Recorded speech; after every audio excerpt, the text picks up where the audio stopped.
प्रतियोगी परीक्षा की तैयारी करने वाले छात्रों के लिए साइंस और टेक्नोलॉजी एक बहुत ही बड़ा मुद्दा है कि तैयारी कैसे करें। विशेष रूप से जो आर्ट्स के विद्यार्थी हैं उनके लिए बहुत बड़ी प्रॉब्लम है, क्योंकि उनका कहना है कि विज्ञान में ऐसी बहुत सी बातें होती हैं जो पढ़ लेने के बावजूद भी उनकी समझ से बाहर है। और जो विज्ञान वर्ग के विद्यार्थी हैं उनका ये कहना है कि हम विज्ञान विषय की गहराई में चले जाते हैं, जबकि विज्ञान में जो सवाल पूछे जाते हैं आसपास के समसामयिक घटनाक्रम के या मूल मुद्दे से संबंधित अवधारणात्मक जो प्रश्न पूछे जाते हैं, तो बहुत बार लापरवाही के कारण साइंस के विद्यार्थी भी उनको छोड़ देते हैं। तो आज इस टॉपिक पे बात करेंगे कि जनरल साइंस की जो तैयारी की जाए वो कैसे की जाए। दोस्तों, जनरल साइंस के अंदर आप देखो, किसी भी लोक सेवा आयोग द्वारा आयोजित परीक्षा देख लो, एक ट्रेंड बदल रहा है।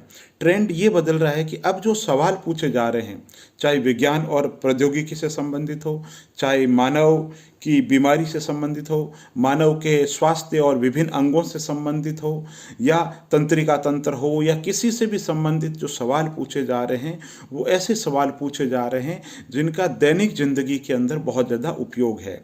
जैसे कंप्यूटर से संबंधित सवाल भी हो गया, संचार और प्रौद्योगिकी से संबंधित सवाल हो गया, नैनो टेक्नोलॉजी से संबंधित सवाल हो गया, स्पेस में क्या विकास हो रहा उससे संबंधित विकास हो गया, पर्यावरण से संबंधित कोई भी सवाल है। सवाल इस तरीके से पूछे जा रहे हैं जो हमारी दैनिक जिंदगी में काम के आ रहे हैं, है ना। आसपास की जो जिंदगी के अंदर, रोजमर्रा की जिंदगी के अंदर जिन चीज़ों से हम जूझ रहे हैं, है ना। जैसे मान लो किसी ने पूछ लिया कि साहब विडोल टेस्ट है, क्यों पूछ रहे हैं, तो विडोल टेस्ट टाइफाइड, एक आम व्यक्ति से उम्मीद की जाती है कि उसको पता होना चाहिए टाइफाइड बीमारी क्या है और उसके लिए कौन सा टेस्ट किया जाता है। सारी बीमारियों के लिए मोटे मोटे टेस्ट, जो अब वो जमाना गया जब किसी भी व्यक्ति को, है ना, पता नहीं होता था। आज के युग के अंदर, ग्लोबल युग के अंदर, गूगल के युग के अंदर एक आम व्यक्ति से उम्मीद की जाती है कि वो मानव शरीर की समझ रखे।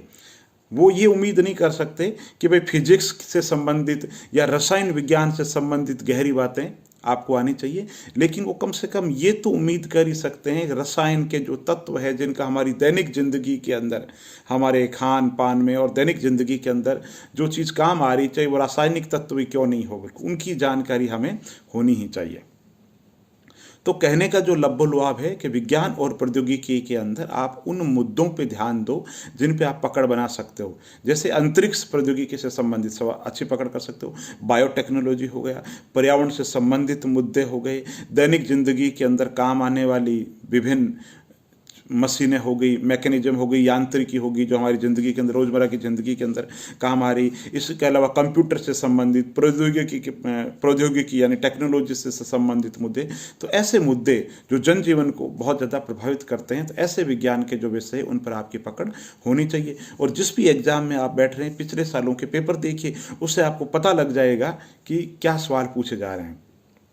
आप एक आर्ट्स कैटेगरी में बिलोंग कर रहे हैं और आप ये सोच रहे हैं साइंस की 500 ब्रांच या 1000 ब्रांच किसी किताब में दे रखी है और आप रट भी लेंगे तो वापस भूल जाएंगे। आप ये सोच रहे हो कि साहब आर्किमिडीज के सिद्धांत या एवोगाद्रो की परिकल्पना हो गई, या परमाणु मॉडल से संबंधित कोई बातें हो गई, या दाब से संबंधित कोई सिद्धांत हो गए, उनको आप रट रहे हो बिल्कुल। तो वो अगर आप रट भी लोगे तो उससे संबंधित जो अवधारणात्मक प्रश्न पूछे जाएंगे उनके आप जवाब दे नहीं पाएंगे। तो इसलिए आप ऐसे कोर एरिया छांटिए कि विज्ञान के अंदर ऐसे कौन कौन से क्वेश्चन है जो पिछले साल पूछे जा रहे हैं और जिन पे आप अच्छी तरीके से पकड़, कम ध्यान के दे करके, है ना, दैनिक जिंदगी में काम, इसलिए रुचि का विषय भी, कम समय दे करके भी ऐसे कौन से पॉइंट है जहाँ पे आप अच्छी तैयारी कर सकते हैं। तो उन मुद्दों पे, उन साइंस के टॉपिक पे जिन पे आपको लगता है कि बहुत लंबा समय देने के बाद में भी समय की खराबी करना है, तो आप ऐसे टॉपिक मत छांटिए। आप देखिए उन टॉपिकों को जो आप खुद देखो, एक अच्छी सी गाइड लेकर के आओ। और मूल अवधारणा को समझना है तो शुरुआत NCERT से करो। उसके अलावा टाटा मैकग्रा-हिल की किताब है, वो बहुत अच्छी किताब है। जब विज्ञान से संबंधित अवधारणात्मक आपकी स्पष्टता हो जाए तो फिर एक MCQ क्वेश्चन बैंक जो है, ऑब्जेक्टिव क्वेश्चन बैंक है, वो लाओ और उसका मिलान करो।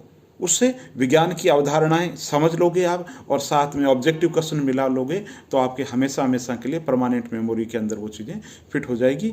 तो पुनः से ये कहना चाहूँगा कि विज्ञान को आप हल्के में भी ना लें और डरने की भी ज़रूरत नहीं है। विज्ञान के उन मुद्दों को आप छांटिए जिन पे आप बहुत इजीली अच्छी तरीके से पकड़ बना सकते हैं और पिछले सालों के पेपर देखकर ही आगे की आप रणनीति बनाइए। चैनल देखिए, लाइक कीजिए, सब्सक्राइब कीजिए और किस टॉपिक पर आप वीडियो सुनना चाहते हैं तो कमेंट करके बताएं और वीडियो कैसा लग रहा है उस संबंध में अगर आपकी प्रतिक्रिया आएगी तो मेरा मनोबल बढ़ेगा और जोश आएगा और अच्छे वीडियो बनाने के लिए आपके सामने हाजिर हो जाऊंगा। बहुत बहुत आभार।